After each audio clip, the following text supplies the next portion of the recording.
I am Dr. Adil Ahmed Khan and you are watching me on Voice of Balochistan.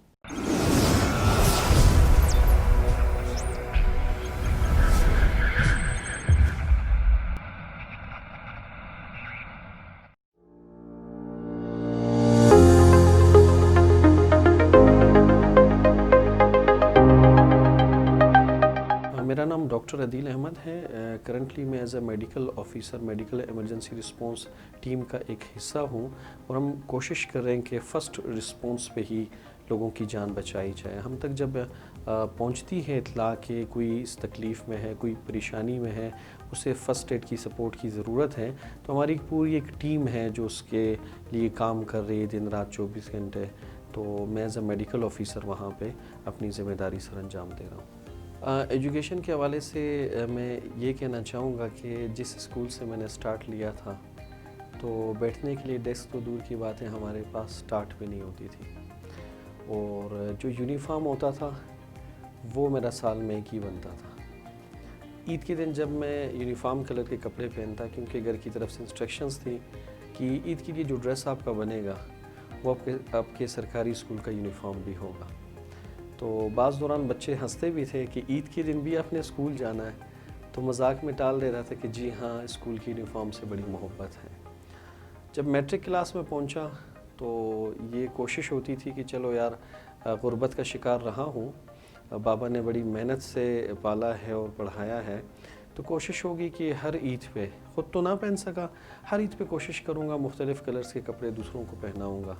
تو اللہ سبحانہ و تعالیٰ نے پھر ایک سٹیج پہ پہنچایا اور وہ توفیق دی, اور ہر عید اب دوسرے بچوں کے ساتھ گزرتی ہے.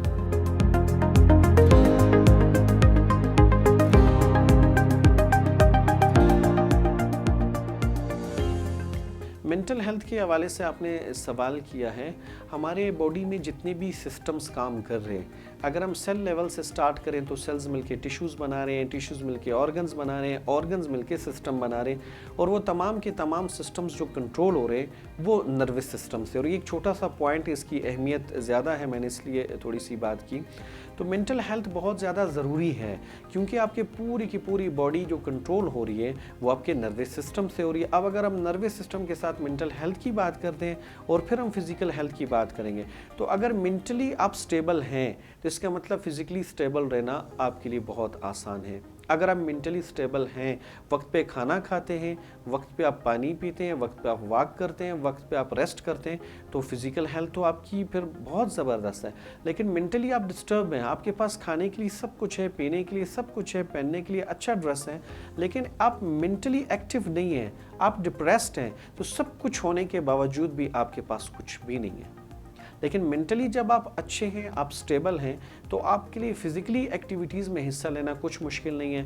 پھر آپ صفائی کا خیال بھی کریں گے, پھر آپ فرینڈس کو بھی ٹائم دیں گے, پھر آپ کی سوشل ایکٹیویٹیز بھی چلتی رہیں گی, پھر آپ کی اسٹڈیز کا جو آپ نے پلان بنایا ہوا وہ بھی ڈسٹرب نہیں ہوگا. لیکن اگر مینٹلی آپ ڈسٹرب ہیں پھر یہ تمام چیزیں ڈسٹرب ہوں گی. اور فرسٹ لیول پہ تو آپ دیکھیں کہ کوئی اتنی بڑا ایشو نہیں ہے, لیکن بعد میں جا کے بہت زیادہ ایشوز کریٹ ہوتے ہیں. تو ہم دیکھتے ہیں کہ اگر ہمارے فیملی ممبرز, ہمارے فرینڈز, ہماری سراؤنڈنگ میں, ہماری انوائرمنٹ میں اگر کوئی مینٹلی ڈسٹرب ہے تو اسے سب کے سامنے نہ سمجھایا جائے, نہ سب کے سامنے رش میں اس کی بات سنی جائے. جیسے آپ دیکھتے ہیں فرسٹ ایڈ میں کہا جاتا ہے کہ اگر کسی کو فرسٹ ایڈ کی ضرورت ہے تو آپ اس پر رش کا ایک وہ برڈن نہ ڈالیں, آپ اسے کسی سائڈ ایریا میں لے جائیں, ایک سیف پلیس پہ لے جائیں, پھر آپ اسے فرسٹ ایڈ دیتے ہیں. فرسٹ ایڈ کا آپ کو بہتر فائدہ ہوگا. ٹھیک اسی طریقے سے اگر آپ مینٹلی کسی ڈسٹرب انسان کی, کسی شخص کی مدد کرنا چاہتے ہیں, آپ اس کی سپورٹ کرنا چاہتے ہیں, تو سب سے پہلے آپ اس کو ایک بہتر انوائرمنٹ دیں. پھر وہ اس بات کے لیے تیار ہوگا کہ وہ اپنی پرابلمز آپ کے لیے شیئر کریں. آپ ٹرسٹ بلڈ کریں. اگر آپ اس کے سامنے ٹرسٹ ہی نہیں, آپ ٹرسٹ بلڈ نہیں کرتے, وہ کبھی آپ کو اپنی باتیں نہیں بتائے گا. گھر والوں کو تو وہ بتا نہیں رہا, آپ کو بھی نہیں بتائے گا, تو وہ اور زیادہ ڈپریشن کا شکار ہوگا. اور جب ڈپریشن کا شکار ہوتے ہیں, اینگزائٹی کی طرف چلے جاتے ہیں, تو ہماری نوجوانوں میں ایک بہت نیگیٹو تھنکنگ کا ایک پوائنٹ ہے کہ وہ سوسائڈ کا رستہ اختیار کر دیتے ہیں. تو کیا ہی اچھا ہو کہ اگر ہمارے معاشرے میں, ہماری سوسائٹی میں اگر ہمیں کوئی نظر آ رہا ہے کہ یہ مینٹلی ڈپریس ہے, تو وہ یا تو خود کسی کو نقصان دے سکتا ہے یا کسی اور کو نقصان پہنچا سکتا ہے. تو اگر ہم اس کی سپورٹ کرنا چاہتے ہیں, اس کی ہیلپ کرنا چاہتے ہیں, تو سب سے پہلے اسے ایک اچھا انوائرمنٹ دیں, اس کی بات سنیں, پھر اسے ہم سمجھائیں.